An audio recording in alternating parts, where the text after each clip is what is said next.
자, 수업 시작할게요. 자, 여러분 안녕하세요. 네, 반갑습니다. 자, 우리 이번 시간에는 그 노동경제학의 전체적인 개관을 좀 하려고 합니다. 그래서 어떤 과목인가? 노동경제학 선택과 관련한 여러 가지 질문 사항 있잖아요. 수학을 해야 됩니까? 장벽이 있습니까? 등등 그런 것들은 수업 끝나고 좀 개별적으로 상담을 하고요. 그리고 우리가 이제 수업하기 전에 한 다다음 주 정도쯤 될래나 그때 설명회를 하거든요. 그때 이제 노경을 선택했을 때 장점 그런 것들은 또 따로 설명을 드릴게요. 근데 그거 하기 전에 여러분들께서 카페를 하나 가입을 해 주세요. 다음 카페인데요. 많이 들어가는 카페도 다음에 있어가지고 저도 다음에 만들긴 했는데 포인트 노동경제학이라고 치시면요. 노동경제학. 자, 이렇게 들어가시면 제가 만든 카페가 있어요. 그래도 나름 회원 가입하신 분들이 한 1,500명 돼요. 1,400명 되니까 그냥 노경 준비하는 친구들은 다 들어가 있다 생각하셔도 돼요. 물론 합격하신 분들도 많이 있죠. 그래서 여기 가보시면 제가 공지사항으로 워낙 중요한 게 많아서 뒤로 밀리긴 했는데 노경 선택의 선택과 관련한 장점이라고 할까? 그런 것들 이렇게 써놨어요. 나중에 우리 연기할 때도 아니면 설명회 할 때도 다시 말씀드리긴 하겠지만 그런 거라든가 이렇게 영상 같은 것도 올려놨으니까. 그리고 여기 보면 합격 수기 같은 것도 있어요. 그래서 노경을 선택하신 분들의 합격 수기겠죠. 또 제 수업을 들은 분들의 합격 수기일 거예요. 그래서 그거를 또 읽어보시게 되면 그나마 좀 낫지 않을까 해요. 그래도 합격하신 분들이 뭐라고 얘기하는 게 좀 낫지. 그냥 카페에 가서 비댓 익명으로 누구를 들을까요? 이렇게 해서 댓글 보고 듣기엔 좀 그거 너무 심하지 않아요? 아무도 모르는 초등학생이 익명에 모르는 사람이 누구 들을까요? 했더니 어느 학원 갈까요? 했더니 그냥 프라임이요 해서 그럼 프라임 가면 이 중요한 선택을 그 댓글 하나에 막 영향을 받아요? 그러시면 안 돼요. 이 노무사 시험은요 나름 고시여가지고 멘탈 관리도 잘해야 되는데 댓글 하나에 이렇게 선택이 좌지우지 된다? 그 정도 갖고는 안 됩니다. 멘탈도 강하게 하시고 정보를 얻으려고 하면은 이렇게 좀 제대로 된 합격 수기를 보시거나 정 안 되면 학원에 가서 상담을 하세요. 그것도 시간 낭비가 아니라고. 학원에 담당하시는 분 만나서 직접 상담하시고 아니면 강사분한테 직접 메일을 쓰거나 어떻게 해서 좀 하시는 게 제일 낫지. 여러분들끼리 해서 너 누구 듣니? 아니요. 대부분의 사람들이 불합격인 거 아시죠? 우리 노무사 2차 한 10% 정도도 붙기가 쉽지 않아요. 그러니까 떨어진 사람들이 오히려 더 당연한 거고 합격한 사람이 좀 이상한 사람들이거든요. 그러니까 이상한 사람이 되기 위해서 아무튼 노력을 좀 하셔야 돼요. 발품도 파시고 공부는 어디서 하는 게 나을지 등등등 그런 걸 지금 할 수는 없어요. 근데 아무튼 요 카페 가입하시게 되면은 많은 노경 관련된 정보를 얻을 수 있어요. 또 좋은 거는 요즘 같은 시험이 얼마 남지 않은 상황에서 질문 같은 거를 이렇게 올리시면 Q&A 그게 또 좋을 것 같아요. 그래서 질문 올리시면 제가 바로바로 가능한 한 빨리빨리 답변을 달려고 노력을 하고 있고요. 답을 저는 이렇게 썼는데 이게 좋은가요? 그런 것도 물어봐 주시면 제가 약간 주관적이긴 하지만 이렇게 코멘트를 해드릴 수 있으니까 요거 많이 활용해 주시면 좋지 않을까 합니다. 자, 그리고 공부와 관련해서 제가 노경이 어떤 건지는 차차 말씀드리고 이게 경제학이잖아요. 그래서 이제 진입하시는 분들이 두려움이 수학이 어렵지 않을까? 계산 문제 그런 걱정이 있고요. 그래프가 많이 나오는데 이해가 될까? 그런 걱정이 있고요.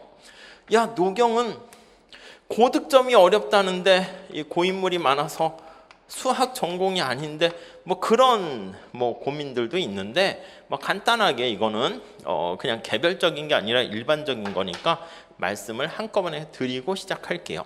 수학이요, 이거 문제 없어요. 우리 그래서 노경 그 우리 프라임 홈페이지에 보면 이 카페에도 제가 링크를 시켜놓고 있긴 한데 기초 경제 수학이라고 할까?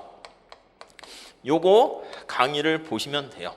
여기는요 뭐부터 나오냐면 덧셈, 뺄셈, 곱셈, 나눗셈부터 나와요. 그래서 우리가 이제 그 안에다 보면 이제 헷갈려요. 막 덧셈, 곱셈 섞여 있으면 보통 곱셈 먼저 하고 덧셈 하고 등등 이런 건데 그런 것도 헷갈리고요. 뭐 분수 이런 거 어떻게 보면 웃기긴 한데 요 지수 이런 거 있죠.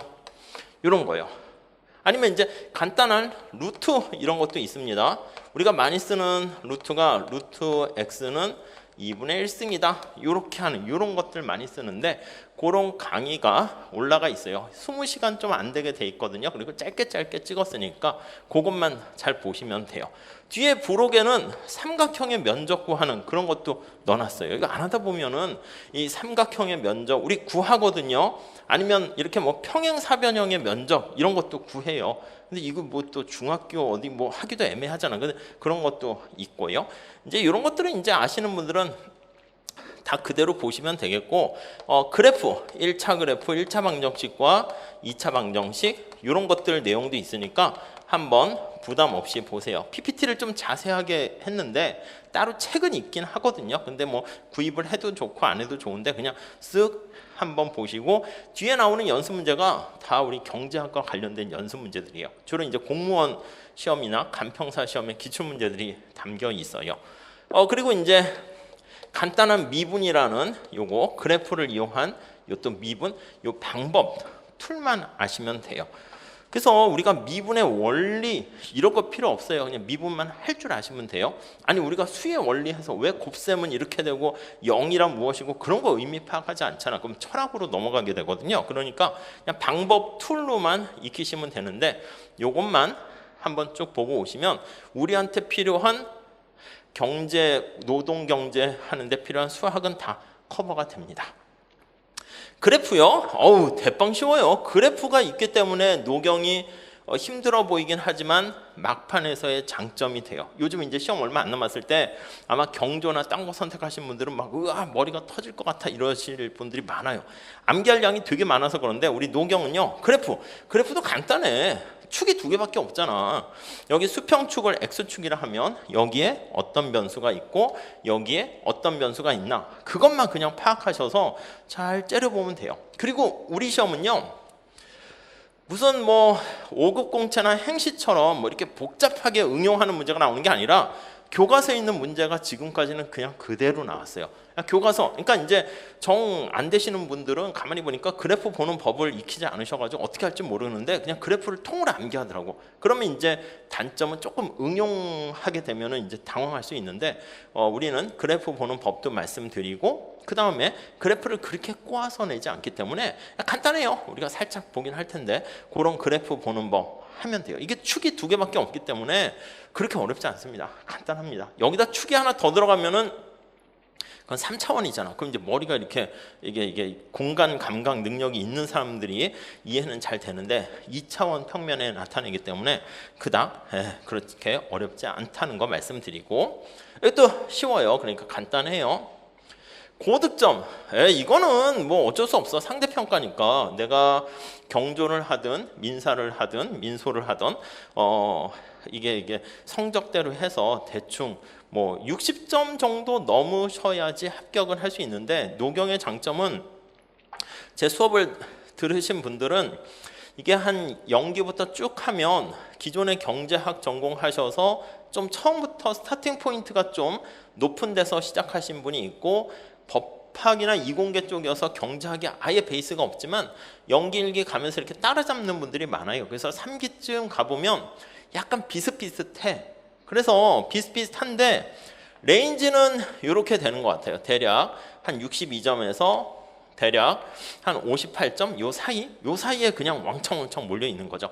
그래서 그날 컨디션이 중요한 것 같아요. 그러니까 우리 시험을 쫙 보면 요 앞에도 뭐 성적 같은 거 이렇게 붙여놨는데 잘하시는 분들이 당연히 평균적으로 잘해요. 그건 어쩔 수 없지. 그런데 가끔 잘하시는 분들도 그날 컨디션이 나쁘거나 문제를 잘못 보거나 이러면 조금 떨어진다 해서 막 56점 막 이렇게 떨어지진 않고요. 58점 몇 이렇게. 대신 노경 공부하는 시간이 많이 막판에 세이브가 되니까 그런 분들은 또 합격을 하셨는데 행정이나 뭐 이런 쪽에서 고득점을 막 하시더라고요.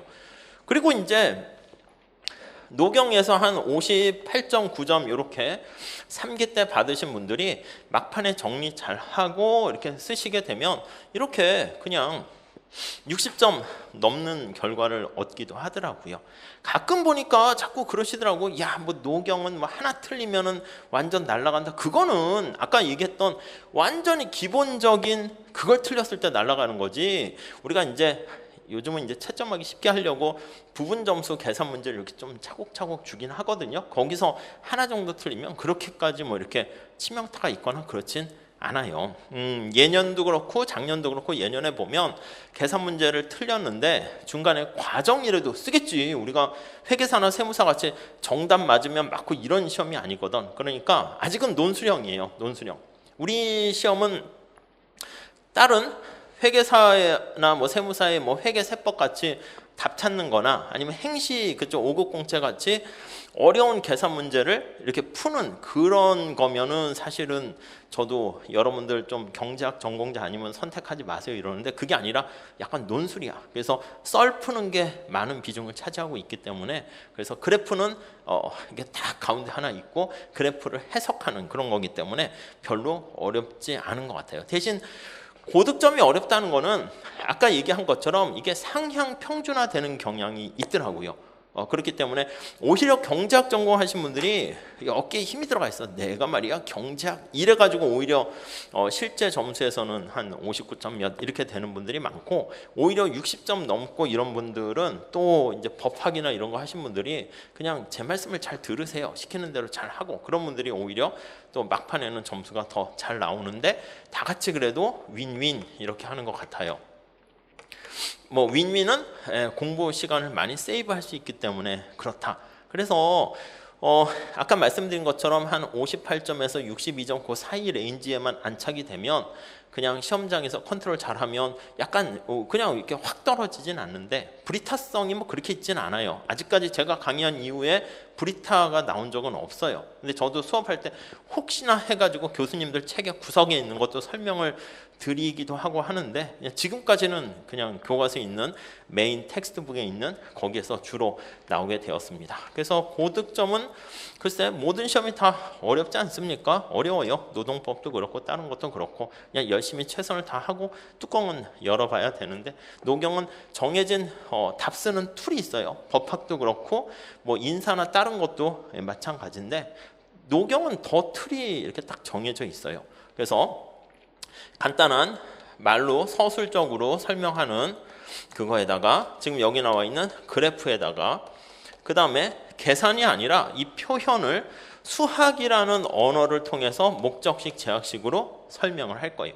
이게 저는 삼위일체라고 하는데 세 가지 방법을 답안지에 딱 표현을 해주면 대부분 그렇게 하긴 힘들거든요. 그래프 띡 그려놓고 자 채점 하시는 교수님들 점수 주세요.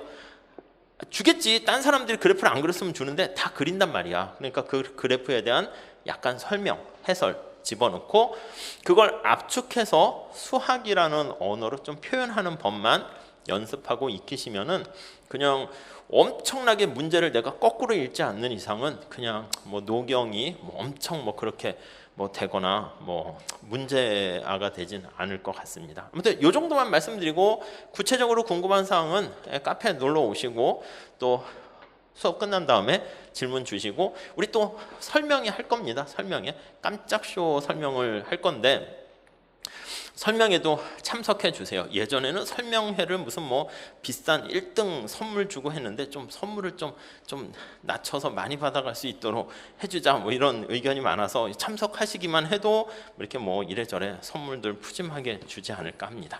자, 아무튼 이번 시간에는 노경이 뭐냐를 3시간은 좀 너무 과하고요. 한 잡긴 그렇게 했는데 한 2시간 정도로 해가지고 앞에 큰 줄기 말씀드리고 또 뒷부분 자질구레한 거 드릴게요. 자, 우리 책에 있는 거 있잖아요. 거기 222페이지 거기 보시면 앞에는 그냥 1차 얘기를 넣어놓긴 했는데요. 그건 나중에 말씀드릴게요. 만약에 1차도 같이 하시는 분들은 이왕이면은 경제학을 선택하기를 권장합니다. 그건 당연한 얘기예요. 저는 1차 시험이 엄청 어려워져 가지고 막 경영학은 너무 쉬운데 그러면은 사실은 그냥 경영학 하세요 그렇게 얘기하긴 하는데 1차를 조금만 신경 쓰시면은 이게 거의 붙으실 거예요. 그러면 우리의 궁극적인 목적은 2차거든요. 2차가 진검승부고 1차는 그냥 사실 뭔가 일이 있어서 중간에 삐끄덕 공부를 중간에 놓거나 그렇지 않는 이상은 잘 꾸준하게 하시면 붙을 가능성이 거의 굉장히 높아요. 그렇기 때문에 노경까지 생각하신다고 하면 당연히 1차는 경작을 하는 게 당연한 얘기다. 뭐 그렇게 말씀드리고 싶고요. 그래서 그냥 그거는 한번 읽어보세요. 자, 우리 생기초 입문 첫 번째 목차좀 한번 볼게요. 자, 1장 어떤 내용이 있냐면 거기 제목 보세요. 222페이지에 노동경제학이 뭔가 개관을 할 겁니다. 경제학의 개관. 그리고 제 수업 방식은요, 이렇게 판서를 하면서 할 거예요. 뭐 인사라든가 경영학은요, PPT를 쓰면 괜찮기도 하고 경제학도 그렇긴 한데 보긴 좋은데 우리는 아까 말씀드린 그래프에 친숙해져야 되는데 이게 눈으로 자꾸 보면 알듯 말듯 하면서 잘 보이지 않아요. 그러니까 직접 그려보셔야 돼. 여러분 이 프라임 법학원의 건물 앞에서 나중에 여러 번 왔다 갔다 할 텐데 그 정면에서 왔다 갔다 하니까 잡힐 듯 말 듯 형상이 보이는데 이게 그림 그리면 이게 잘 안 그려지거든. 근데 한번 그림을 정확히 손으로 그리면 명확하게 세계 지도도 마찬가지고요. 5만 원짜리 돈 심사인당이 있습니까? 거기에 어떻게 있고 뭐 이런 것도요. 얼핏 많이 봤는데 이렇게 잡힐 듯 말 듯 한데 직접 그려보시면 그게 좀 형상이 뚜렷하게 돼요. 그래서 어쩔 수 없이 우리 시험은 또 2차 시험에서 쓰는 시험입니다. 그러니까 글씨체라든가 그림 그리는 것도 중요하기 때문에 직접 많이 그려보셔야 돼요. 그래서 저도 좀 판서하는 게 귀찮긴 하지만 그래도 판서하면서 오늘은 그냥 뭐 굳이 필기하시거나 그럴 필요 없어요. 그냥 편하게 들으시면 되는데 나중에는 필기 노트도 따로 만들긴 했는데 그래도 직접 판서하면서 따라오는 거를 권장하고 싶어요. 자, 여기는 노동경제학에 대한 전반적인 얘기를 할 거고요. 자, 잠깐 크게 보셔야 됩니다. 넘어갑시다. 요거에 대해서 다시 말씀드릴 거고, 자, 그 다음에 챕터 2장 가볼게요. 227페이지 가보시면 노동 공급 이렇게 있어요. 2장은 노동에 대한 공급 얘기를 할 겁니다. 이게 다 나름대로 의미가 있어요. 다음 챕터 3장 가볼게요. 자, 넘어가 보시면 자, 230페이지 노동 수요 이렇게 있어요. 3장은 노동 수요. 그러니까 우리가 이따 다시 말씀드리겠지만 노동경제학은 경제학에 대해서 배우는 건데 경제학은 시장에 대해서 배우는 거거든요. 시장은 물건을 사는 사람과 파는 사람이 모여있는 장소를 얘기합니다. 파는 사람을 공급자라 그러고 사는 사람을 수요자라 그래요. 그래서 수요 공급에 대해서 우리가 다룬다. 이게 사실은 가장 중요한 경제학의 출발이자 또 제일 끝이에요. 거의 이제 대부분을 차지하죠. 자, 우리 다시 말씀드릴 거고 넘어갈게요. 자, 233페이지 노동시장 이렇게 있습니다. 요거 둘이 모여 있는 장소가 시장이라고 그랬죠. 그래서 요걸 다시 합칠 거예요. 그래서 노동시장 이렇게 얘기를 합니다. 그래서 뭐 완전 경쟁시장이라는 것부터 불안정 경쟁시장 이렇게 얘기를 할 거고요. 자, 그 다음에 챕터 5장 가봅니다. 노동시장에서 사람들이 막 이동을 해요. 그러면 노동시장의 균형에 대해서 배우게 되는데 그 균형이 어떻게 바뀌니 살펴보는 게 챕터 5장 노동에 대한 이동 이렇게 됩니다. 이쪽 파트도 어렵진 않은데 시험이 별로 출제가 된 적이 없어요. 그래서 거기 넣어놓긴 했는데 올해 시험에 나오지 않을까 하는 생각을 해봅니다. 다음 넘어갈게요. 자, 노동의 수요와 공급에 중요한 결정 요인을 하는 게 이제 들어보셨을 텐데 아담 스미스가 얘기한 보이지 않는 손이라는 게 있어요. 이게 바로 시장에서의 가격이다 이렇게 얘기합니다. 노동시장에서의 가격 역할을 하는 것은 바로 임금이에요. 임금. 그래서 여러분들이 일을 할까 말까도 결정하는 게 많은 것도 있지만 임금이 되게 중요해. 돈 얼마 주세요? 알바할 때 얼마 주세요? 이 중요한 거지. 아니, 노동을 수요하는 주체는 기업이 노동을 수요합니다. 기업이 주체가 되는데 사람을 뽑을까 말까, 누구를 뽑을까 할 때도 중요한 게 다른 것도 있지. 근데 능력이 똑같다는 전제하에서는요, 노동을 하겠다는 노동자들이 좀 더 저렴한 임금을 제시하고 요구하는 사람을 뽑게 됩니다. 그렇기 때문에 우리가 의사결정할 때 이 임금이 제일 중요한 걸 가지고 얘기합니다. 그런데 여러분들, 학원을 끊거나 종합반 할 때 학원 수강료도 되게 중요하지. 왜냐면 그것도 뭐 돈이니까. 근데 만약에 그거는요, 돈이 제일 중요하다는 거는 종합반을 구성하는, 아니면 내가 선택하는 선생님들의 모든 강사진의 퀄리티가 다 똑같다는 전제하에서는 좀 더 싼 종합반을 끊게 되는데, 우리가 가끔 보면 스마트폰 같은 것도 뭐 삼성이나 프리미엄 이런 거 선택하게 되는 이유가 뭐냐면 가격, 돈, 이게 중요한 게 아니죠. 그러니까 야, 내가 시험에 합격하는데 제대로 내가 사실은 보면 0기부터 신청하면 3기까지 계속 믿고 따라갈 수 있는 선생님인가, 그거를 보고 우리가 가게 되잖아. 그러니까 어떤 노동시장에서 일을 하려고 하는 사람이나 채용하려는 기업 입장에서 봤을 때 임금도 중요한데 임금 이외에 딴 게 또 중요할 수 있어요. 뭐 강의의 퀄리티나 강사의 뭐 능력 이런 거 있는 것처럼 그것도 마찬가지야. 만약에 거기 보시면 6장 보세요. 237페이지. 이름이 보상적 임금 격차야. 그래서 이 임금을 조금 더 파고 들어갑니다. 그래서 6장 이렇게 하면 돈을 준다고 하는데 내가 가서 일하려는 곳이 위험한 환경에서 일을 하는 거야. 우리가 소위 말하는 3D 환경에서 일한다 합시다. 데인저러스하고 뭐 더티하고 디피컬트해. 막 그거를 내가 이해해가지고 뭔가 원활한 업무를 수행하는데 스트레스를 받아요. 그러면 어떻게 되겠습니까? 그러면 뭔가 고통을 받고 힘드니까 돈을 좀 더 보상을 더 해주지 않으면 사람들을 끌어들이기 어려워요. 그러니까 단순한 그냥 임금 결정되는 노동시장뿐만 아니라 거기 보시면 임금 격차가 발생하는데 보상적 임금, 여기까지만 쓸게요. 요거에 대해서 살펴봅니다. 자, 이거는 일자리의 퀄리티가 다른 거 아니겠습니까? 우리가 일하려고 하는 일자리의 질이, 퀄리티가 차이가 발생해요. 그래서 지금 말씀드린 것처럼 3D 환경에서는 뭔가를 더 보상해 주는 만큼 플러스 알파 임금을 더 주지 않으면 사람들을 구하기가 힘들게 됩니다. 아무튼 그거에 대해서, 그래서 거기 2번 보시면 위험한 작업 환경 하에서의 근로 선택, 이런 걸 배우게 돼요. 이거는 작년에 시험에 나왔어요. 다음 넘어갈게요. 자, 챕터 7장에서는 이거는 일자리의 차이가 있는데, 아니 우리가 일하는 사람들도 차이가 있지 않겠습니까? 아니 직원들이, 신입사원들이 왔는데 아니 왜 기업에서는 저를 뽑아주세요 하는 신입사원 왔으면 아무나 뽑지 않습니까? 아니 근로자들이 같은 노무사라 해도 퀄리티가 다르다고, 능력이 다를 수 있다고. 축구 선수라고 할 때 손흥민과 제가 축구를 하면 저를 누가 뽑겠어요? 관객들도 싫어한단 말이야. 눈 버린다고. 그러니까 당연히 손흥민을 뽑겠지. 그러니까 이거는 일자리의 퀄리티가 차이가 있는 것처럼 7장 볼게요. 7장. 이름은 그렇게 했는데 인적 자본이라고 합니다. 휴먼 캐피털이라고 해요.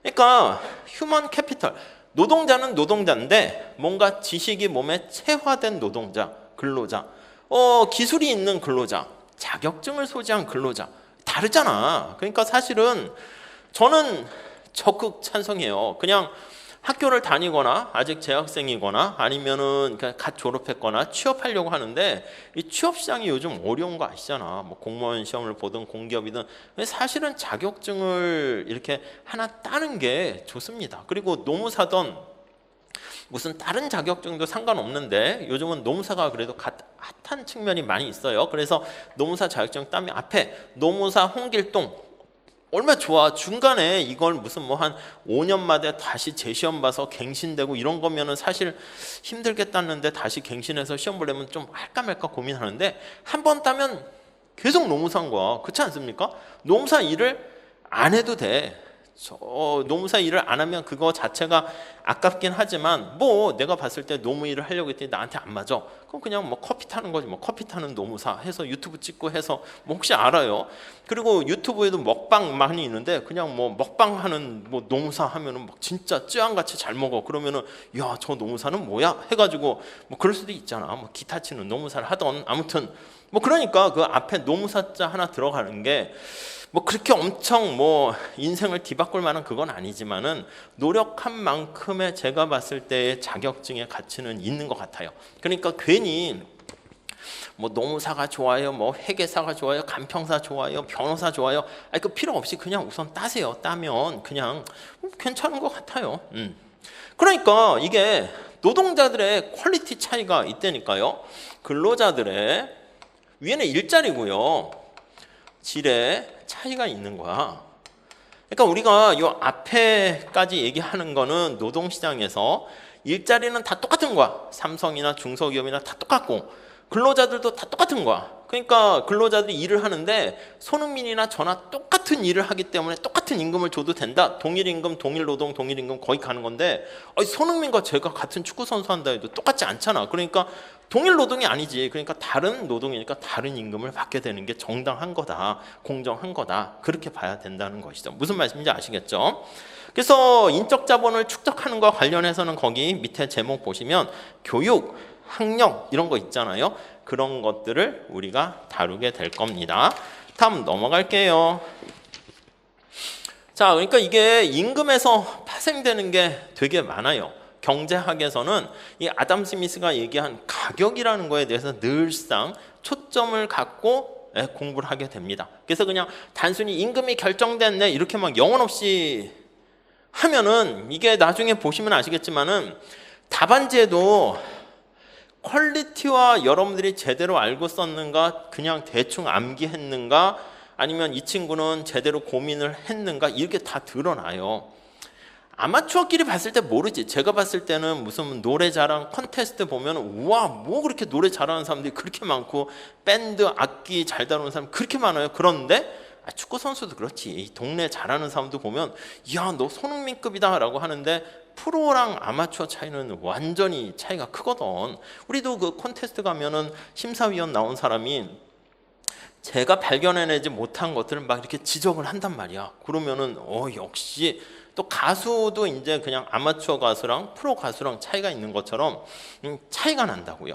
그러니까 이 단순한 노동시장에서는 임금이 어떻게 결정되는가가 중요합니다. 이렇게 그냥 암기한 거랑 이것만 봐도 이게 다 임금에서 파생돼서 더 확대시켜 나가는 거죠. 그런 게 보여야 된다고요. 그럼 이게 은연중에 그런 기운이 답안지에 이렇게 쫙 실려가지고 나와요. 설마 여러분끼리 보면은 그 뭐 야 잘 썼네 못 썼네 이렇게 되지. 맨날 그것만 채점하는 교수님들 입장에서 봤을 때는요. 그냥 첫 페이지 이렇게 쫙 넘기고 나면은 녹용도 그래요. 한 2페이지 넘기면 이 친구는 그냥 60점 넘은 거 못 넘은 거 바로 결판 나. 저 교수님 끝까지 안 읽고 도대체 뭐 하십니까? 다 보면 그냥 바로 아는 거지 뭐. 첫인상이라는 게 맨날 그것만 하다 보니까 거의 점쟁이 비슷하게 됩니다. 그 안에서 그러니까 제가 봤을 때는 이왕이면은 답안지에 인상과 그래프 그리고 설명해 나가는 게 저 3일체로 쓰는 게 되게 중요한 게 딱 보면 채점자가 머릿속에 이 답안지는 6으로 물론 부분 점수 줘가지고 이제 다 합산을 하긴 해요. 근데 합산해도 그게 거의 비슷하게 나와요. 그래서 6자로 시작하면 아무리 못해도 그래도 뭐 60점은 넘는 거잖아. 근데 5자로 시작하면은 잘해야 59점 이렇게 되는 거니까 제가 봤을 때는 그것도 되게 중요합니다. 아셨죠? 그래서 아무튼 요거 자 우선 8장 보면 8장은 지금 얘기한 것처럼 사람들로 하여금 뽑았어. 이게 다 매칭하기 힘들지만 뽑았는데 아니 뽑힌 다음에 열심히 안 하는 거야. 그래서 이제 취업을 해서 정규직 됐으니까 좀 뭔가 열심히 일할 유인이 없어지니까 뭔가 사람들을 하여금 열심히 일하도록 만드는 그게 유인이야. 인센티브예요. 유인급여라고 합니다. 그래서 이거 왜 말씀드리냐면 우리가 보통 공부를 하면 다른 과목도 그런데 목차를 안 봐요. 마음이 급하니까 1장 들어가서 노동경제학이란 이렇게 하는데 안 돼요. 사실 목차를 이제 처음에는 살짝 이게 어떤 것들이 있지? 그렇게 한번 보시고 쭉 공부하신 다음에 또 이제 거의 시험 임박해서는 다시 거꾸로 되돌아가서 목차를 이렇게 쭉 보시면서 목차 간에 지금 얘기한 것처럼 어떻게 유기적으로 연결되어 있는가 그게 보여야 돼. 자기만의 그게 안 보이면 공부가 덜 된 거지 뭐 사실. 자, 그리고요 급여와 임금의 구조 이렇게 설명을 하게 되고요. 다양한 인센티브를 높일 수 있는 그런 유인급여 체계에 대해서 볼 거예요. 이건 인적자원관리랑 비슷한 얘기라고도 할 수 있고요. 다음 9장 가볼게요. 자, 9장은 임금 이외에 노동시장에서 벌어지는 다양한 얘기를 할 겁니다. 노동시장에서 노동자의 이동 이런 것도 있지만, 자, 여기서 발생하는 다시 구조화시켜서 말씀드릴 겁니다. 자, 보시면 차별이네, 차별. 그렇죠. 노동시장에서 차별이 발생합니다. 이게 관련된 노동 공급이나 노동의 수요 주체가 다 사람 아니겠습니까? 우리가 알파고 같이 기계가 아닌 이상 자신의 어떤 감정이나 주관성, 선입견, 편견 이런 게 들어갈 수밖에 없어요. 우리나라야 그렇게 심하진 않은 편이고 굳이 얘기하면 남녀 차별 정도? 근데 이제 미국 책 기반으로 많이 얘기하는데 보리아스 책을 요즘 텍스트를 많이 보거든요. 그러니까 사실은 교과서도 하나밖에 없다라고 보셔도 돼요. 교수님 교과서는. 그리고 우리나라 교수님의 다른 배무기 김유배 교수님부터 해서 많은 또 교과서가 있는데 다 그분들은 정년 퇴임하셨고 작고하셨고 그러니까 없어 노동경제 책 자체가. 그래서 에렌버그 교수님 책도 제대로 아직 번역도 안 돼 있고 하니까 그냥 그것만 보면 되는데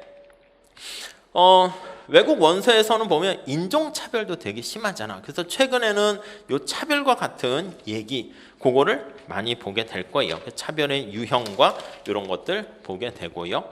그 다음에 노동시장에서는 노동을 공급하는 주체가 근로자가 되고요. 노동을 수요하는 주체가 여기 기업이 되는데 이 근로자들은 사실 기업과 비교해 봤을 때 임금 협상 같은 거 할 때요. 어쩔 수 없이 바게닝 파워가 약할 수밖에 없습니다. 그러다 보니까 노동자들이 노조를 형성해 가지고요. 자신들의 협상력을 높이려는 시도를 하는 거죠. 그래서 등장하는 게 10장. 이것도 이제 가끔 올해 좀 나올 때쯤 되긴 했는데 노동조합 이렇게 보시면 되겠습니다. 네, 이렇게 곁다리 쳐 있는 거 보시면 되겠고 이렇게 보시면 내용이 얼추 끝나요. 그 다음에 이거는 이제 노동시장의 개관이라 할 수 있는데 챕터 11장은 실업 해가지고요. 교수님 교과서 뒤에 사실은 이게 노동경제 전체를 어떤 상태를 파악하는 그건데 그냥 우리가 얘기하는 경제원론이나 거시경제학에서 배우는 내용이거든요. 그래서 시험에 나온 적이 역사상 없어요. 근데 우리는 하긴 할 거야. 필립스 곡선이나 비버리지 곡선 이런 것들 좀 설명할 건데 나올 가능성을 따지면 A급부터 Z급까지 하면은 거의 Z급에 속해요. 나오면 어떡할까요? 저도 두려우니까 하긴 한다니까. 근데 시간이 없거나 그냥 에이 설마 이러면 안 하셔도 되는 파트긴 합니다. 그래서 그거는 사실 이쪽과 관련되어 있는 거예요. 노동시장의 상태를 나타내는 실업 이렇게 기타 등등 이렇게요. 그러니까 뭔가 실업률을 어떻게 구하고 경제활동 참가율이 어떻고 이런 것들 있거든요. 자연 실업률이 뭐고 필립스 곡선이 뭐고. 근데 요거는 우리 노경시험에서 나온 역사는 없는데 1차 경제학 선택하시면은요 매번 나와요. 매번 가장 많은 비중을 차지해. 실업률 구하세요. 실업의 원인 중에 경기적 실업이 어떻고 마찰적 실업이 어떻고 자발적 실업이 어떻고 필립스 곡선 구하세요. 그렇기 때문에 제가 1차를 하시라고 하는 이유는 뭐냐면 그냥 너 1차 많이 선택해서 너 좋으려고 그거 아니에요. 그냥 이거를 커버할 수 있는 거야. 그럼 이제 1차 때 경제학 하신 분들은 이게 1차 때 했기 때문에 지금 같은 상황에서는 이거 공부 안 해요. 근데 혹시나 브리타로 진짜 불브리타로 그게 나왔어? 그러면 1차 때 했던 필립스 곡선 거기다 제가 일기 때랑 조금씩 설명을 해서 요거 정도만 하세요라고 하는데 거기서 더한 셈이기 때문에 경쟁 우위가 생기게 되는 거죠. 그런 의미에서 사실 1차를 하라는 것이고 우리가 앞에서 얘기한 것처럼 수학 때문에 계산 문제가 두려워요.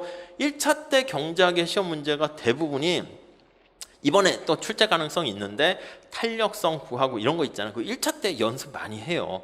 그러니까 2차 때는 하긴 할 거야. 근데 1차 때 했었던 친구들은 편하게 이렇게 해서 찍찍찍 해가지고 아 잘하셨네요 굿 이렇게 답안지에 글씨가 써있는데 1차 때 그걸 안 하셨던 분들은 괜히 탄력성 구하세요 하면은 그냥 자기가 이미 기를 이렇게 기가 죽어가지고 문제를 수학 문제잖아 이렇게 되면은 이미 실수할까봐 두려운 거를 떠나서 진짜 말 그대로 실수를 해요. 그런 것 때문에 사실은 실수 방지 프로그램으로 1차를 했으면 그렇게 말씀을 드리고 싶습니다. 이렇게 전체적인 구조 어때요? 별거 없지 않습니까? 그냥 여기까지는 이게 두 개 합쳐서 노동시장 된 거고 여기에 나와 있는 거 임금에 대한 걸 조금 이렇게 파편적인 거 이거 약간 그거는 약간 뭐라고 할까 파편적인 거예요. 유기적인 연결보다 시험 문제는 어떤 게 제일 많이 나옵니까 하면은 세 문제가 크게 나오거든요. 한 문제 이거 또 한 문제 이거 그 다음에 기타 하나. 그러니까 크게 보면은 노동 공급 노동 수요가 매년 번갈아 가면서 큰 문제로 50점짜리로 거의 나와요. 그래서 작년에는 노동 공급 비슷한 게 나왔으니까 올해는 노동 수요가 나올 가능성이 많고 근데 뭐 이것도 또 나올 수는 있어요. 근데 이제 비중은 거의 그렇다고 얘네 둘이 거의 시험에서 한 60%를 차지하고요. 이것도 다 포함된 거지. 그 다음에 세부적인 게 이제 요게 이제 한 번 나오고 아니면 요거 한 번 나오고 요거 한 번 나오고 그렇습니다. 그래서 우리 시험에서는 한 번도 안 나왔어요.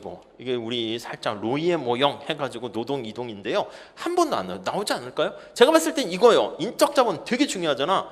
한 번도 안 나왔어. 왜 그랬을까요? 이번에 나올 거라고 저는 확신을 하는데 아무튼 이번에 나오면 뭐 또 뭐 딴 거 하면 되지 뭐. 아무튼 이거 이제 한 번도 안 나왔고요. 이것도 우리 그닥 그렇게 많이 나오지 않았어요. 뭐 효율 임금 가설 정도만 조금 해서 나오는데 이것도 그러니까 얘네들 정도만 오히려 자주 좀 이제 한 작게 나왔기 때문에 그러니까 이번에는 뭐 노동 수요, 노동 공급이나 노동 이동, 인적 자본 요 정도? 얘는요. 얘도 중요하지. 근데 얘는 그냥 작년 뭐 재작년에 좀 이렇게 나와가지고 다 해야지 몇 개 토픽도 안 되잖아. 토픽이 10개도 안 되잖아요. 이런 좋은 시험이 어디 있어요. 거기다가 각각 그 챕터에 필요한 중요한 기본이 되는 그래프가 있거든요. 그 그래프만 딱 알고 그러면 요즘 같은 상황에서 차근차근 따라오셨을 때 별로 공부에 투자할 만한 그런 게 없대요. 예, 그래서 이거 제 얘기가 아니라 거기에 합격수기나 이런 거 뭐 합격하신 분들 얘기 들어보면은 3기 끝나고 노경 3기 들어가서 노경에 신경 투자한 시간이 한 20시간도 안 되는데 이렇게 합격하는데 한 친구도 있대요. 그건 좀 너무 바람직하지는 않은데 신경을 써야 되는데 좀 그렇게 합격한 거는 다 이렇게 좀 자랑이 섞여 있어요. 그래서 그걸 여러분들이 가감해서 들으세요. 아셨죠? 그렇게 보시면 되겠어요. 자, 우리 다시 앞으로 가서 얘기를 차근차근 해봅시다. 챕터 1장 다시 가볼게요. 제 1장 222페이지죠. 노동시장, 노동경제학의 개관. 이거 우리 교재 기본서 맞춰가지고 목차 잡은 거예요. 기본서는 요 학원 앞에 입구에 있거나 서점에도 있으니까 한번 보세요. 두껍긴 해. 한 1000페이지 정도 가깝게 되는데 근데 그게 뭐냐면 그러니까 보통 우리가 할 때 이론 있고 뒤에 연습 문제 있잖아요. 그걸 다 합쳐놓은 거예요. 합쳐놓고 앞에 얘기했던 이런 거 있잖아. 이런 것도 거기 한 3탕, 4탕 이렇게 계속 반복해가지고 들어가 있기 때문에 그게 뭐 다른 내용이 1000페이지 있다는 게 아니라 그걸 핵심되는 내용만 모으면은 한 200페이지 될까? 네, 그 정도 돼요. 아니면 여기 정리 됐잖아. 여기서 이제 그래프나 말로 푸는 거니까 그 정도를 계속 나올지 모르는 그 다 노동경제학 책을 뒤져가지고 뭐 출제 가능성 있는 문제라든가 아니면 그 5급 공채나 행시 있잖아. 거시경제학에도 있고 미시에도 노동 생산 요소 시장이 있거든요.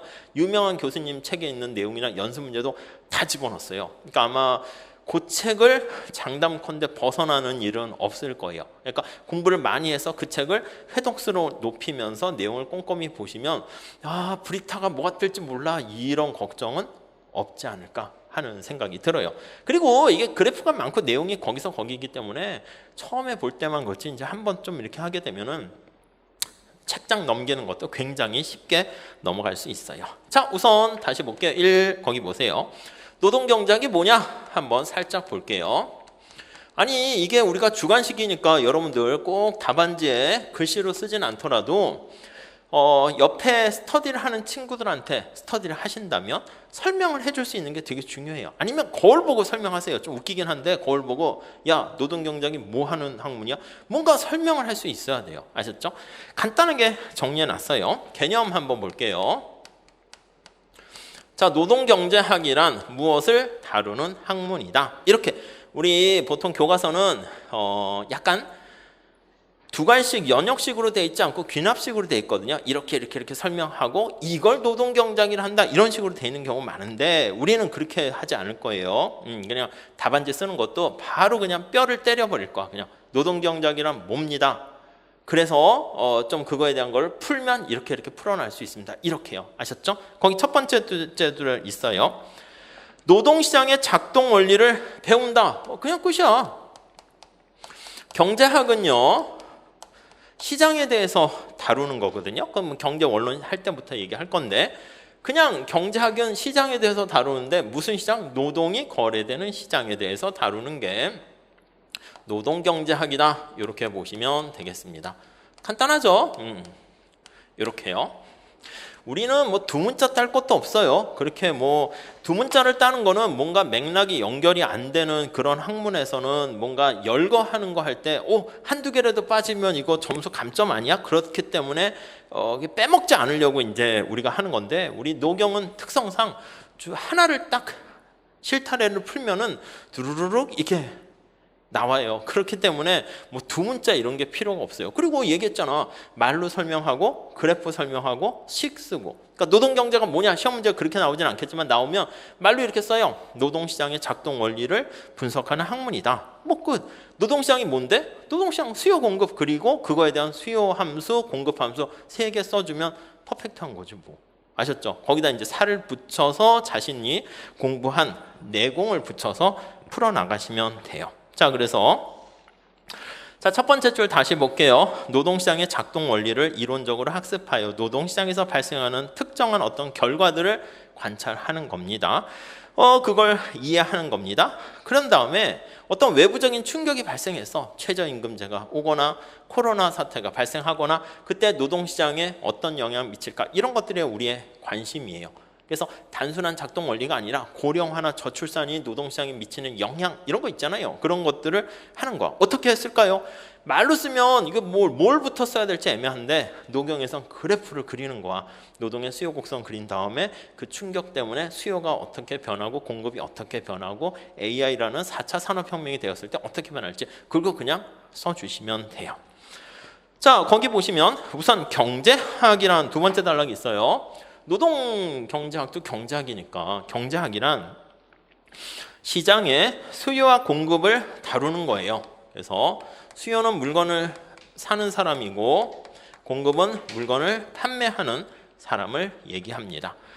자, 수요와 공급인데 무엇을 사고 무엇을 생산 공급하는가 대상이 있어야 되잖아요. 무엇을 거래하는데 보통은 거기 나와 있는 희소한 자원을 거래합니다. 희소한 자원이라고 해요. 희소한 자원, 희소한 노동, 희소한 시간, 에너지, 희소한 석유 이런 걸 통해서 만든 아웃풋이기 때문에 희소한 생산물이라고 보시면 돼요. 산출물이라고 보시면 돼요. 아웃풋입니다. 산출물. 이렇게요. 그러니까 지금 얘기하는 게 뭐냐면 거래가 되는 이런 산출물이라든가 거래 대상이 희소해요. 이게 엄청나게 풍부하면은 우리가 늘상 고민을 할 필요가 없어. 경제학이 생길 필요가 없어. 여러분들이 왜 종합반을 어느 학원 건지 왜 고민해요? 돈이 없으니까 그렇잖아. 돈이 막 재벌이야. 그럼 어떻게 해? 저 같으면 모든 학원 종합반 다 끊을게? 어떤 선생님 고를까? 왜 고민해요? 돈이 없잖아. 시간도 없잖아. 시간도 지금 내년에 합격하려고 어떤 선생이 가장 나한테 적합한가 봐서 효율적으로 공부하려고 하는 건데 시간도 많어. 내가 드라큘라야. 한 100년 살아. 그러면 뭐 그렇게 고민해? 돈도 너무 많어. 막 빌 게이츠가 아빠야. 그러면 모든 선생님 동영상부터 실강 다 신청하고 시간도 많은데 올해는 그냥 노동법 한 과목만 공부할까? 내년에 행정하고 이렇게 그래도 되지. 근데 우리가 이렇게 고민을 하는 이유는 출발 자체가 이 희소성이라는 것 때문에 시작하는 거예요. 굉장히 중요한 단어야. 그러니까 답안지에 희소한, 희소성 이런 게 들어가지 않으면 그게 우리 주의하셔야 되는데 노동법이나 인사나 행정이나 노경이나 학문에 나름 자존심과 체계가 있단 말이야. 근데 그게 첫 번째 뭐가 그 학문의 특성을 반영합니까? 라고 하면요, 그 학문 분야에서 자주 쓰이는 용어를 답안지에 많이 쓰시게 되면 답안이 경제학 같군 이렇게. 이 노동 경제학에 대한 얘기를 하는데 노동법 같이 쓰게 되면 점수를 잘 못 받아요. 이 경제학인데 이걸 인사 같이 경영학 같이 답을 쓰면요, 경제학 교수님들이 되게 싫어해요. 무슨 말씀인지 아시겠어요? 물론 이제 잘 모르겠지만 인사 과목에 경제학 틱하게 답 쓰면 좋을 수는 있어요. 왜냐하면 아무튼 그거는 그런 건데, 아무튼 그러니까 그렇다고. 그러니까 이런 용어들이 있어야 된다고요. 그래서 거기 보시면 희소하기 때문에 우리가 고민을 해요. 이 고민해서 나타내는 결과가 선택이라고 합니다. 초이스를 하게 되는 거예요. 이렇게. 자, 어떤 선택을 할 때가 제일 좋습니까? 하면은 잘 선택해야죠. 근데 잘이라는 말 대신에 좀 너무 없어 보이잖아. 합리적인 선택을 한다. 우리는 이렇게 얘기한다고요. 합리적인 선택, 레셔널이라는 말을 쓸 거예요. 그래서 레셔널이라는 것은 이게 주어진 희소한 시간과 에너지와 이런 것 때문에 나름대로 최소의 비용으로 최대 효과를 달성하는 게 합리적 선택이다 이렇게 얘기해요. 그래서 나쁜 거는 극소화하고요, 미니마이제이션 이렇게 얘기하고요, 좋은 거는 극대화합니다. 맥시마이제이션 이렇게요. 이걸 두 개 합쳐서 우리는 최적화라는 말을 쓸 거예요. 최적화. 그러니까 이런 단어가 무조건 답안지에는 한 번은 있어야 돼. 언급은 안 하더라도. 이게 없으면, 그러니까 뭐 그런 거 있잖아. 광고 중에서도 뭔가 탁 이렇게 광고를 한 건 아닌데 왠지 그건 사야 되는 것 같은 느낌이 들도록 만들어. 왠지 이 답안은 뭔가 잘 쓴 것 같은 답안처럼 만들게 하는 거는 이런 용어들이 잘 좀 들어가 있어야 돼요. 이거를 옵티마이제이션 이렇게 얘기를 하게 됩니다. 아셨죠? 자, 결국 다시요. 경작은 뭡니까? 희소한 자원을 합리적 선택한다는 게 효율적인 배분이라고 할 거예요. 효율적인 이 희소한 자원을 최적으로 어떻게 배분할 것인가, 그걸 다루는 것인데요. 자, 이걸 우리가 경제 문제라고 해요. 소위. 그러니까 이게 노동시장으로 가면 희소한 노동과 이런 것들을 어떻게 배분할 것인가인데 어디서 결정됩니까 하면 이게 노동시장에서 결정되는데, 생산물 여기 시장에서 결정되는데 그게 바로 수요와 공급이다 이렇게 보시면 돼요. 그러니까 노동경제학도 마찬가지. 앞에 노동이 붙었어요. 노동이 거래되는 수요 공급 시장의 작동 원리, 뭘 위해서 어떻게 되는 쪽으로, 이거요. 잘 선택, 효율적인 선택하는 그 과정을 다룬다 이렇게 보시면 되겠고요. 관심 대상 한번 볼게요. 관심 대상, 노동경제니까 우리가 생산물 시장에서 사과 이런 게 아니라 노동이 관심 대상 아니겠습니까? 노동이에요. 거기 나와 있는 노동, L이라고 많이 쓸 거예요. 레이버 해서. 네. 노동이란 여기서 이제 사람의 노예 이런 건 없으니까 사람의 몸을 사고 파는 게 아니라 노동을 제공하는 서비스가 거래 대상이 되는 거예요. 근데 노동 서비스라고 한 번쯤은 앞에 언급해 줘도 되지만 그냥 노동이다 해도 그러려니 알아먹게 됩니다. 자, 기업은 동그라미 치시고요. 이 노동이 거래 대상이에요. 거래 교환 대상인데, 자, 노동을 사용하는 사람을 수요라고 그럽니다. 그게 기업이에요. 그래서 기업은요, 노동자를 채용해가지고 물건을 만들게 돼요. 자, 거기 보시면 여기서 노동을 수요해서 상품을 만들고 이를 판매해서 수입을 얻게 됩니다. 그 수입의 일부는 노동을 제공한 노동자에게 대가를 지불하게 되는 것이고요. 그럼 노동자는 노동을 제공해서 임금, 근로소득을 얻게 되면 어떻게 돼요? 그거 가지고 또 물건을 사러 가게 되는 거죠. 자, 그래서 우리가 나중에 이런 그림을 그릴 거예요. 살짝 눈으로만 보시면, 자, 여기가 기업이야. 여기가 가게야, 가게. 우리들이 이제 여기에 해당하는 거예요. 하우스홀드가. 여기 노트북이나 자동차 같은 게 거래가 되는 것을 생산물 시장이다. 이렇게 얘기할 거예요. 생산물이 거래되는 시장. 이렇게. 그리고 물건을 만드는데 투입되는 인풋과 관련된 게 여기 노동이 들어가죠. 여기가 이제 생산 요소 시장인데 우리가 노동 시장이다. 이렇게 얘기할 거예요. 그러니까 이제 우리가 경제 원론 배우면 이쪽에 대해서 배워. 사과를 생산해서 누가 사고 팔고 우리는 여기서 수요자가 되는 거예요. 소비자가 되는 것이고 기업이 생산 공급자가 되는데 노동시장에서는요. 우리가 노동력을 제공해요. 가게가 노동을 공급하게 되고요. 그럼 이 가게에서 노동을 공급하게 되면 이걸 기업이 사용을 해요. 노동에 대해서 수요, 디맨드가 채용을 하는 겁니다. 그러면 이거를 노동을 수요해서 채용을 해서 기업의 주체는 뭡니까 하면 생산의 주체야. 노동을 투입해서 여기 나와 있는 자동차나 노트북을 생산합니다. 자, 다시 기업은 뭐라고요? 생산의 주체예요. 그래서 노동을 투입해서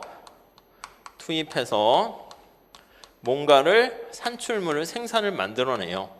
생산물을 만들어 판매합니다. 왜 이런 짓을 하니? 돈 벌려고 그걸 이윤을 극대화한다, 라는 이윤을 추구한다 이런 표현을 해요. 그러면 여기다가 이제 판매한 다음에 수입을 얻게 되잖아요. 그게 이제 돈이 이렇게 들어오는 거야. 달러로 표시할게요. 원화 달러 같이. 그럼 이에 대한 대가를 지불해야지. 노동자들이 노동력을 제공했죠. 물론 생산 요소가 노동만 있는 게 아니라 자본과 땅과 토지와 등등 이런 것들도 있어요. 그래서 대가를 이렇게 지불하게 됩니다. 그 대가가 임금이다. 임금률 해서 이제 근로소득이 되는 거죠. 노동자 입장에서는 노동을 제공한 대가로 근로소득을 얻게 되고 이게 나의 소비할 수 있는 능력을 나타냅니다. 그래서 생산물 시장 가서 물건을 사게 되는 거죠. 이 흐름을 먼저 이해를 하셔야 돼요. 그게 이제 경제학 전체적인 내용이긴 한데 우린 그 중에서 특히 이쪽 부분에 초점을 맞춰서 이쪽 부분에서 일어나는 얘기들을 주로 다룬다. 이렇게 보시면 돼요. 그러니까 사실 노동 경제를 하는데 전반적인 경제학에 대한 내용을 잘 모르면 이게 어느 한 나무만 보게 되는 것이기 때문에 좀 뭔가 실력을 탄탄하게 갖추는 데는 한계에 부닥치게 돼요. 그래서 경제학적인 얘기를 연기 때는 좀 할 거예요. 그래서 만약에 경제학 공부를 1차 때 경제학 했거나 경제학 전공하시는 분들은 뭐 저런 걸 해 라고 하는 것 같아서 조금 빠르게 넘어가기는 하지만 부족한 분들은 따로 경제학 특강 이렇게 좀 해서 비슷하게 제공하려고 해요. 예, 그 맞춤화된 걸로. 근데 아무튼 좀 언급은 살짝 할 겁니다. 자, 특성 한번 볼게요. 특성. 관심 대상은 노동이고요. 특성. 노동경제학, 노동시장의 특성 뭐 있습니까? 예, 첫 번째 줄에 보시면 파생수요라는 말 꼭 밑줄 치시죠. 이게 제일 중요합니다. 파생수요. 아니 노동시장은요 이 생산물 시장과 영향을 같이 주고받고 영향을 받게 됩니다. 의존적입니다. 여러분 생산물 시장이 경기 침체로 인해 가지고 굉장히 힘들게 되면은 쉽게 얘기해서 코로나 때문에 물건이 안 팔리는 거야. 그럼 어떻게 돼? 자영업자들뿐만 아니라 기업들도 재고가 자꾸 쌓이게 되고 물건이 안 팔리게 되니까 내가 음식물 재료로 막 사다 놨던 것도 필요 없고요. 아니 사람 못 뽑았는데 손님도 없고 사람도 안 하고 그럼 어떻게 해? 알바던 일하는 직원들 뽑은 거 이 소용이 없잖아. 그러니까 해고가 일어난다고. 이 파생수요라는 것은 뭐에 파생됩니까? 라고 하면 생산물 시장에 의존적이다. 그 뜻으로 보시면 돼요. 생산물 시장에 충격이 파생된다. 이렇게 보시면 돼요. 시장에 충격이 파생적으로 영향을 미친다. 이렇게 보시면 되겠습니다. 그래서 우리가 뒤에 노동시장을 노동 수요 공급만 놓고 보지 않고요. 뒤에 나중에 생산물 시장과 이렇게 유기적으로 연결하는 일반 균형 분석 이렇게 할 텐데 그때 생산물 시장의 경기 침체로 인해서 노동시장에 미치는 영향, 그런 것도 보게 될 거예요. 그래서 두 번째 줄 보세요. 경기 침체로 신발에 대한 수요가 부족해. 사람들이 야 웬만하면 그냥 맨발로 다니거나, 그건 아니더라도 기존에 신었던 신발을 계속 신게 됩니다. 그럼 신발에 대한 수요가 줄어들면 신발에 대한 생산량을, 왜냐면 생산했는데 이게 안 팔려, 재고가 쌓이게 되면 생산도 풀가동하지 않겠죠. 그러면 생산을 하는 인풋에 해당하는 노동에 대한 수요도 감소해요. 그러니까 당연히 사람을 안 뽑으니까 실업률도 높아지게 되는 충격을 받게 됩니다. 자, 그 다음에 분석 방법 한번 볼게요. 분석 방법. 자, 노동경제학을 어떻게 분석을 할 것인가 한번 보시죠. 1번 모형 보시면, 경제학은 현실의 복잡한 상황을 간단하게 단순화시켜서, 단순화라는 말을 쓰시죠. 첫 번째 모형이라는 모델을 많이 쓸 거예요. 그래서 우리가 앞에서 얘기했던 각각의 경제학의 각 장의 파트가 있잖아요. 기본적인 그래프가 있다고 말씀드렸는데 그게 바로 기본적인 모형이 하나씩 있는 거라고 보시면 돼요. 이 모형은요, 현실이 복잡하잖아요. 현실을 단순화시킨 거야. 현실을 바로바로 이렇게 설명을 하려고 하다 보면은 너무 어렵기 때문에, 우리가 초등학생이나 유치원생들한테 덧셈의 원리 이런 거 하잖아. 그럼 초등학생이 물어봐. 아니 이거 7 더하기 8, 7 곱하기 8을 배워서 어디다 써먹어? 야, 너 밥 먹을 때 계산 슈퍼 이런 게 아니라, 그게 확장되면 나중에 뭐 미분과 이렇게 해가지고 우주선도 쌓아 올리고 인류가 그럴 수 있는데, 처음부터 유치원생한테 미적분 막 이렇게 하면 뭐 따라오겠어요? 안 되지. 현실이 너무 복잡하다니까. 그러니까 우리가 어떻게 하면 제가 노무사에 합격을 합니까? 그거 되게 복잡하지. 그 합격하는 원리나 그 길이 엄청 많겠죠. 단순화시켜서 제가 말씀해 드리잖아. 뭐라고요? 아시잖아요. 노경을 선택하세요. 두 번째, 제 수업을 열심히 들으세요. 끝! 얼마나 심플하게 해준 거 아니겠어요?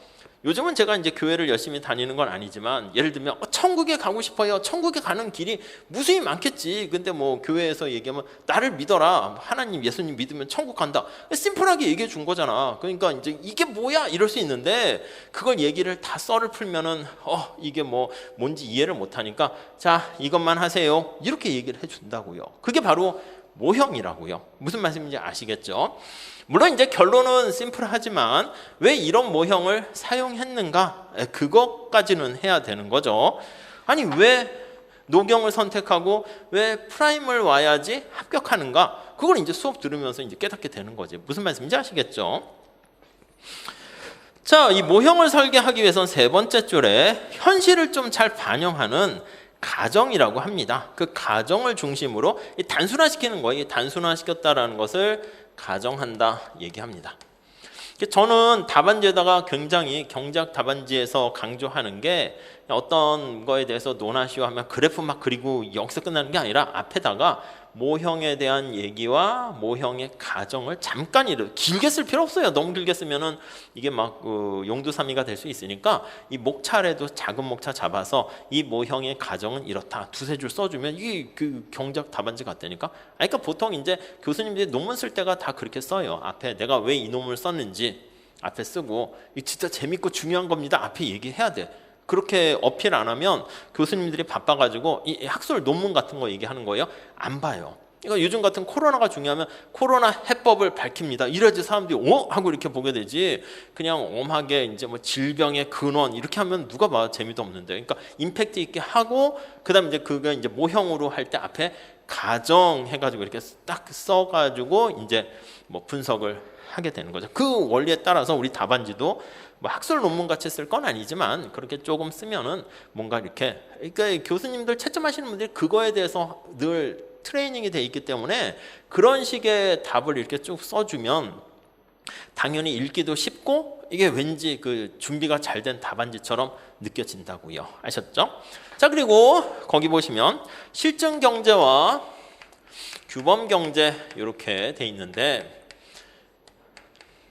별게 아니고요. 실증은요, 거기 첫 번째 줄에 팩트라고 돼 있잖아. 그 사실을 얘기하는 거야.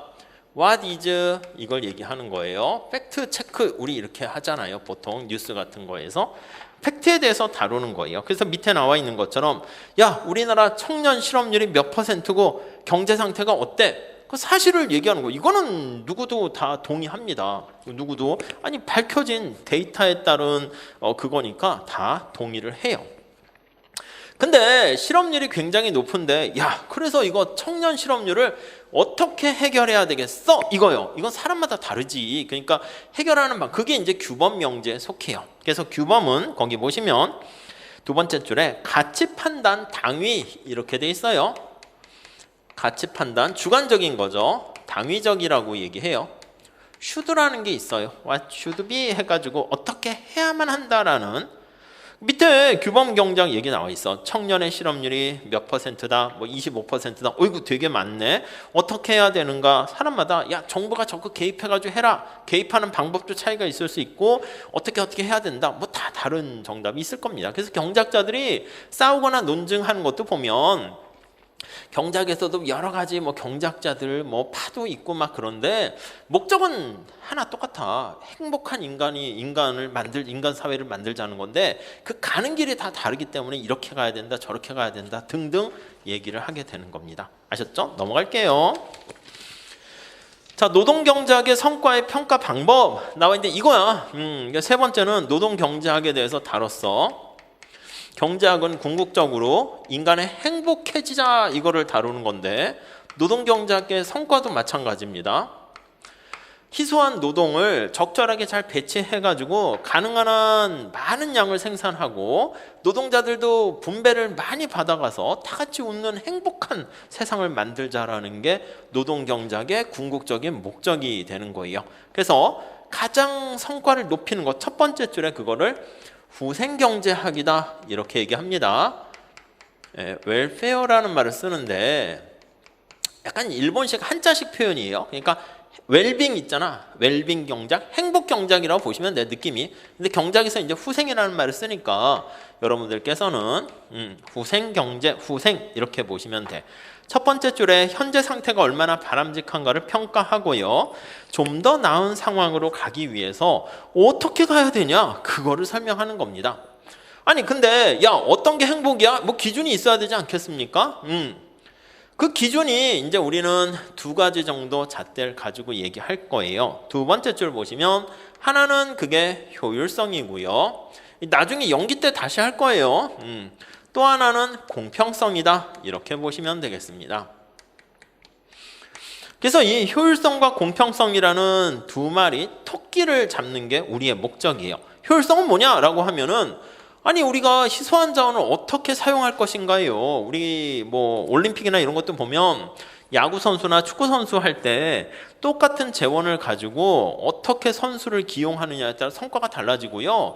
여러분도 마찬가지야. 전략이 중요하다는 게 뭐냐면 똑같은 IQ와 체력과 돈을 가지고 1년을 준비한단 말이에요. 근데 어떤 방식으로 어느 학원을 선택하고 언제 어디서 공부하고 이거가 이제 성과를 다르게 만들 수 있다는 거죠. 그래서 효율성은 이왕이면 최소의 비용으로 최대 효과를 얻게 되는 건데 합리적인 선택을 하자는 건데 결국은 뭐냐?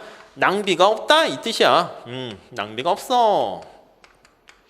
낭비가 없는 상태는 효율적인 거예요. 아시겠어요? 야, 너 요즘 공부 열심히 잘하냐? 나 열심히 하지. 효율적으로 최선을 다하지. 거기서 말하는 효율적은 뭐냐면 나 시간을 허투루 쓰지 않고 있어. 이 얘기야. 이 얘기는 다시 말씀드리면 거기에 나와 있는 것처럼 이보다 더 열심히 할 수 없다. 이보다 더 나은 상태가 없다라는 게 지금이 최고로 열심히 한다 이 얘기예요. 그러니까 다시 뒤집어 이거 나중에 다시 할 건데 표현을 합니다. 야, 너 요즘 열심히 최선을 다한다며? 그렇지. 낭비 없이 하지. 다른 말로는 이보다 더 열심히 할 수 없어. 이보다 나은 세상이 없어. 가장 좋은 세상 아니겠습니까? 그래서 그렇게 효율성을 얘기해요. 거기 보시면 파일을 만들 때 어떻게 했을 때 그 파일을 가장 크게 만들 것인가, 그게 효율성과 관련된 얘기고요. 공평성은 뭐냐면 이걸 나누는 거야. 생산된 파일을 어떻게 골고루 나눌 것인가. 골고루. 이거는 이제 정답이 없지. 똑같이 n등분 하는 게 골고루냐? 공평한 세상이냐?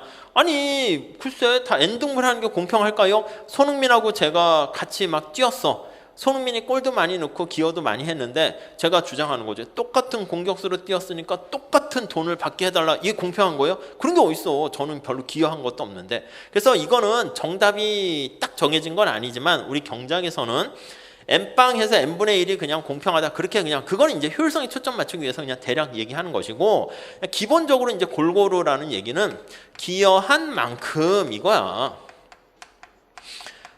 그게 공평하고 공정한 거죠. 아니 어떤 노무사 수험생이 가장 노무사가 되는 게 좋습니까? 가능성을 똑같이 n분의 1에서 추첨하는 게 그게 공정이에요? 그런 게 어딨어. 가장 열심히 노무사가 되려고 피땀 흘린 수험생이 합격하는 게 그게 공정한 거 아니겠습니까? 뒤에 빽 있어가지고 어떻게 가게, 그게 공정한 게 아니잖아. 그러니까 기여한 만큼 대가를 기여한 만큼 자기가 대가를 받아가는 게 공정하다, 공평하다, 이렇게 얘기를 할 거예요. 아무튼 이런 거 얘기들 차차 계속 할 거고요. 자, 그래서 밑에 효율성의 분석할 때 실증 측면에 가까운 건데 수요와 공급의 원리를 가지고 얘기할 겁니다. 수요와 공급의 원리를 통해서 보려고 해요. 자, 거기 보시면 첫 번째 줄에 수요는 말 그대로 어떤 물건을 사려고 하는 사람을 의사를 나타냅니다. 노동시장은 노동을 채용하려는 사람의 의사를 나타내고요. 공급은 기업이 주어진 가격에 대해서 얼마나 생산하려고 하는가, 공급하려고 하는가, 서플라이라는 표현을 쓰게 됩니다. 이 두 개는 서로 거기 나와 있는 것처럼 서로 갈등 관계가 있어요. 이거 이렇게 할까요? 갈등 관계 있어요. 트레이드 오프 관계가 있어요.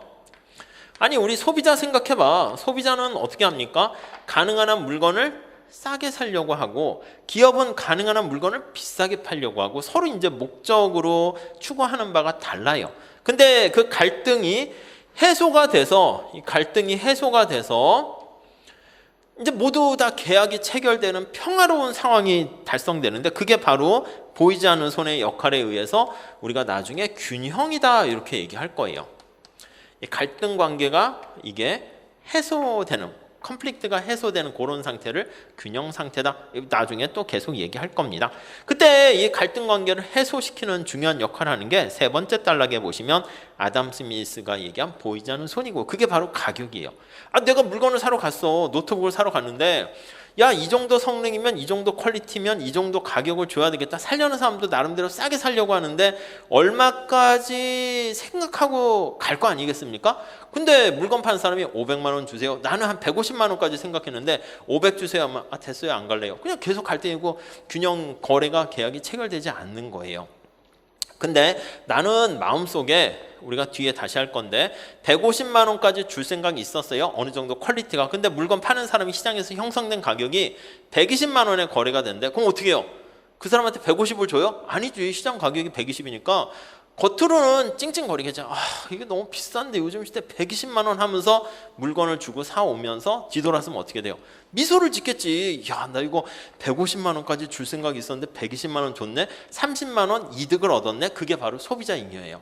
물건을 파는 사람 입장에서는 120만 원에 팔았어. 야, 이렇게 하면 우리 진짜 망합니다 했는데 물건 팔려고 하는 사람은 마음속에 또 있잖아. 최소한 내려갈 수 있는 금액이 한 80만 원까지 됐었다 합시다. 근데 일부러 이제 시장에서 가격이 120만 원 돼서 얘한테 팔았어. 사기친 건 아니야. 그 정도의 사람들이 서로 오케이하고 거래를 했는데 공급자는 최소한 받고자 하는 금액이 80만 원인데 120 받았으니까 40만 원 이득이죠. 그게 우리는 공급자, 생산자, 잉여 이렇게 얘기합니다. 그래서 시장이라는 게 왜 좋습니까 하면 보이지 않는 손이 이게 조율을 하게 되면 저 앞에서도 썼는데 누구 하나가 갈등 관계가 해소됨으로써 누구 하나가 이득을 보고 누가 손해보는 게 아니라 모두 상호 이득 윈윈 이렇게 되는 상태가 도달하게 됩니다. 근데 이게 시장이 놔두면 보이지 않는 손에 가격을 보고 사람들이 저절로 해소가 된다 이렇게 보시면 되겠어요. 아시겠죠? 서로 상호 의존적인 관계입니다. 아니 여러분들의 입장에서도 제가 더 열심히 강의 준비하고 강의를 해야 합격 가능성이 높으니까 당연히 여러분들한테 좋을 것이고, 그렇게 해서 여러분들이 합격을 많이 해야지 저도 기쁘겠지. 제 들은 수강생들이 막 선생님 이번에 떨어졌네요. 그럼 제가 막 기뻐요? 아니지. 그거만큼 슬픈 상황이 없거든요. 그러니까 상호 윈윈 하는, 그러니까 자신의 능력을 최대한 발휘하는 낭비 없는 상황을 우리가 효율적이다 이렇게 하고요. 그 다음 경작에서 제일 중요한 게 한계 원리를 가지고 얘기를 하게 됩니다. 그래서 어떤 노트북을 하나 살까 말까 할 때 이거 나중에 많이 얘기할 겁니다. 한계 원리, 마지널이라고 하는데, 수험생활도 마찬가지입니다. 뷔페 식당에서 접시를 한 접시 더 먹는 것도 마찬가지예요. 사과를 하나 더 먹을까 했어. 하나를 이미 나는 3개를 먹었는데 3개 먹었어요. 그래서 하나 더 추가하려고 합니다. 4개째가 되는 거야. 그때 우리는 베네핏을 얻게 돼요. 만족을 얻게 돼. 사과를 먹으니까. 그때 비용이 발생합니다. 돈도 들 뿐만 아니라 사과를 먹는데 아이고 이제 더부룩해지는 거야. 그래가지고 이거 이제 속도 안 좋은데, 근데 얻게 되는 만족이 비용보다 크면 그거 하나 더 먹는 거야. 이해 가세요? 4개째 먹고 여기서 하나 더 먹을까 고민을 해요. 그랬더니 이제 너무 많이 먹은 거야. 그래서 베네핏은 많이 줄어들었는데 속도 그렇고 가격도 그렇고 해서 코스트가 더 커져요. 그렇게 되면은 여기서는 스톱 해서 그만 먹는 거죠. 이게 이제 중단 규칙할 때 이렇게 쓸 거예요. 노무사 시험 공부도 마찬가지예요. 몇 년을 공부할지 생각하고 오신 분도 계시긴 할 텐데, 우리가 그때 상황에 봐서 1년 더 할까? 더 했을 때 합격 가능성과 합격했을 때 내가 노무사로서 살았을 때 기쁨을 이렇게 현재 가치로 디스카운트하고, 노무사 공부를 하게 되면 학원비나 기숙 이렇게 숙소비 이런 것뿐만 아니라 스트레스를 또 받거든. 이게 즐거운 일은 아니야. 그걸 다 고통 비용으로 생각하면 그래도 남는 장사다 하면 1년 더 하는 거고, 난 더 이상 못 하겠어 이러다 나 죽을지도 모르겠어. 그럼 그만하는 거지 뭐. 자기한테 안 맞는 거일 수도 있어. 내가 만약에 손흥민이야. 손흥민이 여기서 노무사 공부하고 있으면 어떻게 되겠어요? 여러분들이 미래에서 온 사람이야. 손흥민이 막 여기서 누구세요 이름이? 막 봤더니 손흥민이래. 요 동네에서 조기 축구 하는데 축구도 되게 잘해.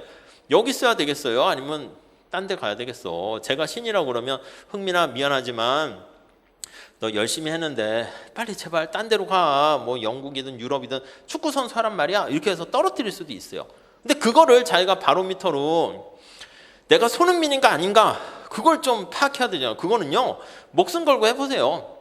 목숨 걸고 했는데 신이 있다 하면 아마 붙여주실 거야. 근데 신이 있다고 치시죠. 신이 있는데 만약에 내가 떨어졌어. 이렇게 열심히 했는데, 그럼 가만히 생각해 보면 이게 내 길이 아니라 더 좋은 길이 분명히 있다. 이렇게 생각하시는 게 더 나아요. 이 노무사라는 이 옷은 나한테 잘 안 맞을 수 있겠다. 이렇게 생각하는 것도 괜찮습니다. 아무튼 우리는 이거를 전체적으로 놓고 보는 게 아니라 한 개 이렇게 본다라고 보시면 되겠어요. 다음 3번째 균형 써놨습니다. 첫 번째 줄에 보시면 균형이란 어떤 상태에 도달했을 때 다른 외부적인 충격이 없다면 그 상태에 머물러서, 거기 써놨습니다. 변화할 만한 인센티브가 없는 상태를 균형이다. 이렇게 보시면 되겠습니다.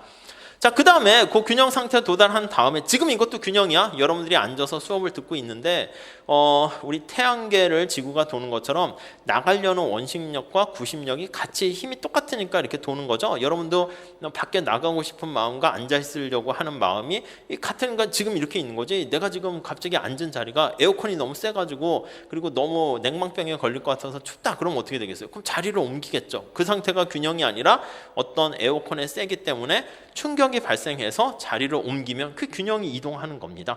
그런 균형의 상태를 보고 균형이 어떤 외부 충격에 의해서 어떻게, 우리 아까 얘기했죠. 노동시장에 대해서 보는데 고령화 저출산, 아니면 외국에서 이민이 왔을 때, 아니면 새로운 4차 산업혁명이 노동시장에 인력 수급에 어떤 영향을 미치는가, 이런 문제들이 다 균형 상태에서 또 다른 균형 상태로 가는 거를 살펴보게 된다. 이렇게 보시면 되겠습니다. 자, 그런데 또 하나, 탄력성. 이거 아마 중요합니다. 올해 이것도 출제 가능성이 있는데, 요 계산하는 게 한 번도 출제가 안 됐거든요. 경제학의 기본적인 거긴 한데, 어떤 외부 충격이 발생했어.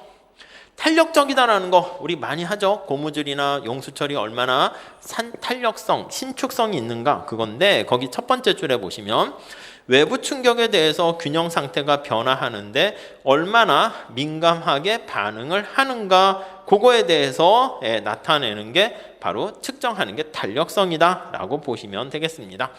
코로나 경제 충격이 노동시장의 고용을 감소시킨다 합시다. 근데 얼마나 민감하게 영향을 주는가, 그렇게 보시면 되겠어요. 그게 효율성과 관련된 분석 사항 등이고요. 공평성은요, 여기 얘기한 것처럼 규범적인 측면이 많아요. 그래서 뭐가 공평하냐라는 게 딱 정답이 있는 건 아니죠. 그래서 거기 보시면 가치 판단의 문제, 거기 나와 있고요.